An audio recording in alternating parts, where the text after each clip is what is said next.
Olá, bom dia, paz do Senhor, juniores. Estamos aqui para mais uma aula da nossa escola dominical, né? A aula de hoje, desse domingo, que se inicia, é mais um trimestre. Esse trimestre vocês não têm lição, né? A gente vai fazer a lição do terceiro trimestre de 2018.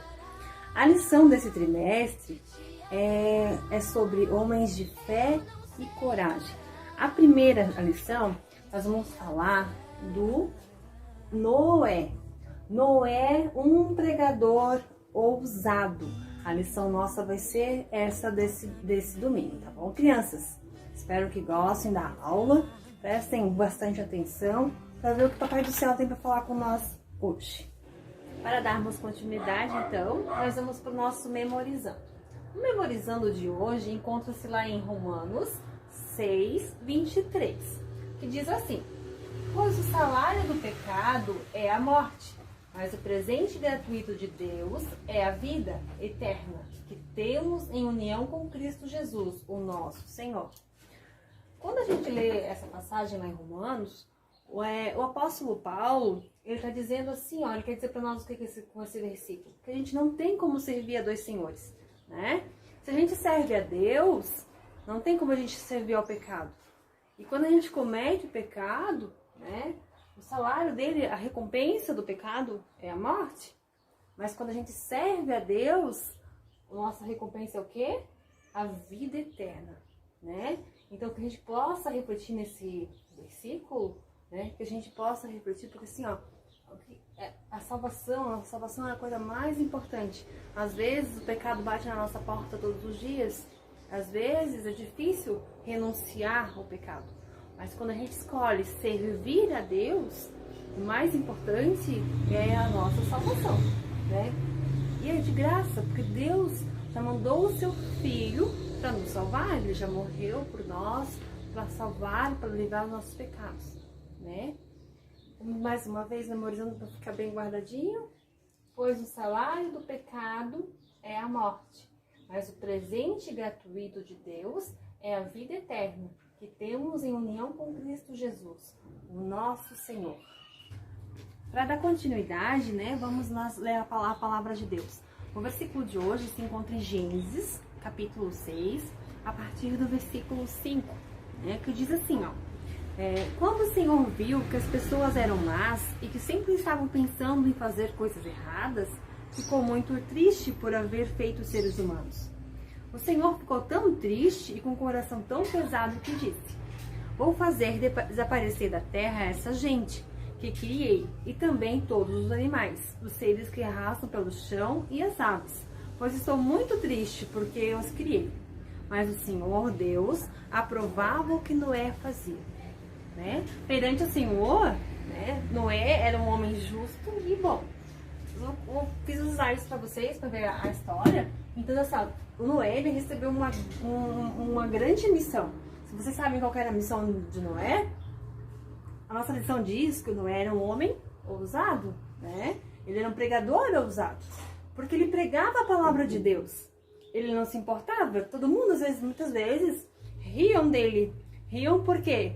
Porque, assim, ó, hoje em dia, se fosse nos dias de hoje, se viesse alguém pregando, dizendo, vai ter o dilúvio, muitas das pessoas não iam acreditar. E ainda é assim nos dias de hoje. Mas vamos ver a história e vamos comparar a história com os nossos dias.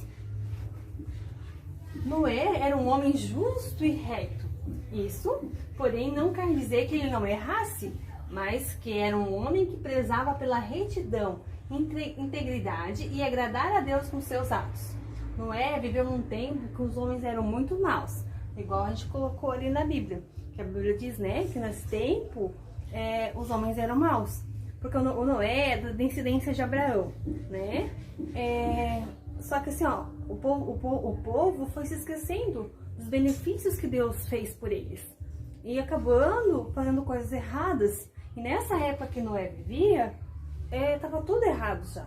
Os homens bebiam, os homens brigavam, os homens roubavam, os homens matavam, né? Muito parecido com os dias de hoje. Deus ficou tão desgostoso, sabe que é desgostoso? Quando você não gosta mais daquilo, sabe? E que se aborreceu muito por causa de Noé, preparou um plano especial de salvação e castigaria os demais. A Bíblia diz: o Senhor conhece o caminho dos justos, mas o caminho dos ímpios perecerá. Né? Assim, ó, Deus, ele falou com Noé e contou o plano de salvação. Vocês sabem qual é o plano de salvação que Deus contou para Noé? E para fazer esse plano, para construir, Deus falou assim para ele, que ele deveria construir uma arca de mais ou menos 150 metros de comprimento e 25 metros de largura por 15 metros de altura. Vocês já imaginaram que grande que seja essa arca? Imagina, 15 metros de altura é quase o tamanho de um prédio. Um prédio de 4 andares, mais ou menos. Né? E ela seria dividida em 3 compartimentos. Noé com a sua família, então começou a construir e deu início, né, da construção. Mas assim, ó, todo mundo que olhava ele construindo ali, ó, ele, a família, os filhos, né, começaram a zombar de Noé, né?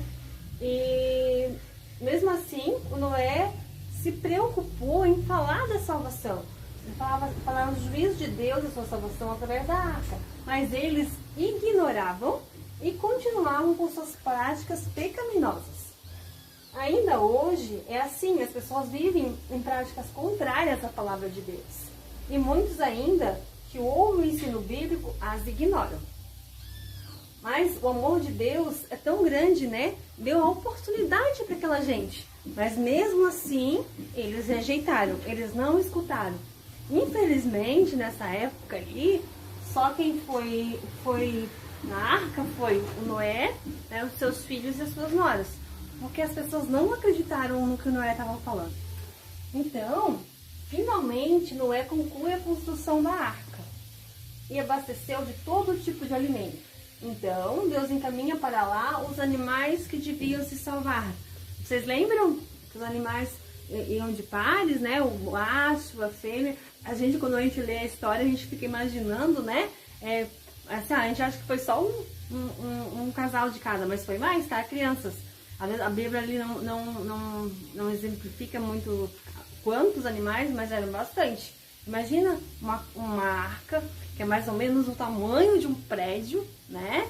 Olha que coisa grandiosa, olha que plano maravilhoso que Deus teve com Noé e com a sua família. Então o trabalho não acabou, né? Cessou, a arca estava pronta, já tinham pego os alimentos, os animais já estavam dentro, né?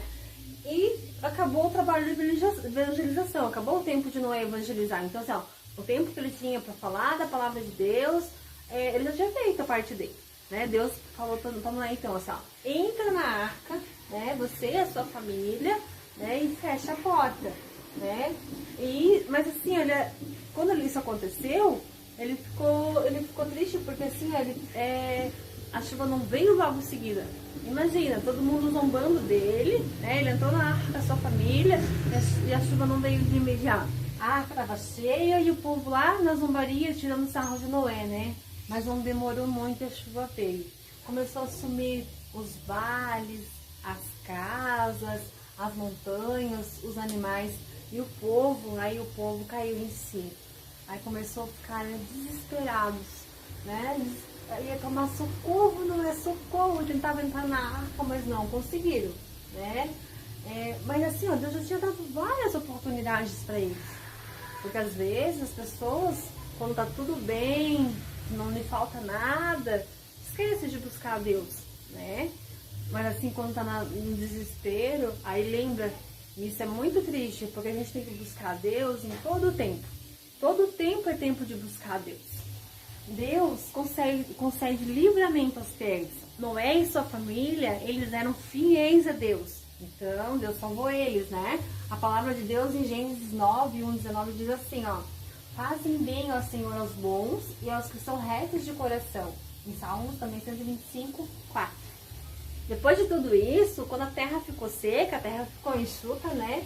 Deus permitiu que Noé e sua família saíssem da arca. Imediatamente, ele construiu um altar de sacrifício ao Senhor, um animal limpo e perfeito. Noé, ele não se esqueceu de agradecer a Deus. Sempre, crianças, sempre a gente tem que agradecer a Deus, porque Deus nos cuida todos os dias. Deus nos dá livramento todos os dias, né? Para nós, para nossa família, para nossa casa, para nossa igreja. E Deus se alegrou muito com a oferta do Noé, né? Ele ficou satisfeito com a oferta oferecida e fez uma promessa. Vocês sabem que promessa é essa? É a promessa que ele não vai mais acabar com o mundo com água. E como sinal dessa promessa, ele deixou para nós o arco-íris, que é tão lindo, né? Quando às vezes chove, é raro acontecer, é poucas vezes que a gente vê. Mas quando chove, muitas vezes aparece aquele arco-íris bem bonito. E cada vez que a gente olha, eu olho para o arco-íris, eu lembro da promessa que Deus fez. Porque é muito linda essa promessa e olha como Deus é maravilhoso. Ele deixa sinais para a gente se lembrar, né, da promessa dele. Então, a partir dali, começou uma nova geração. E Noé e sua família viviam dos frutos e dos recursos da terra. Ainda hoje, Deus adverte o homem sobre o castigo eterno, por causa do pecado e da desobediência contra ele. Mas o homem continua indiferente, mesmo centenas de anos depois. Mas o Senhor julgará o mundo, o castigo virá. Vamos nos proteger em Cristo, nosso Senhor Salvador. Ainda hoje, Deus manda sinais. Estamos vivendo tempos difíceis. Todos os sinais estão na Bíblia. Essas pandemias, os ciclones, as pestes, o gafanhoto. É tudo sinais da vinda de Jesus. Deus continua falando. Deus continua alertando o seu povo para que se convertam, para que possam se salvar. Amém? Agradeço a oportunidade. Beijo, até a próxima.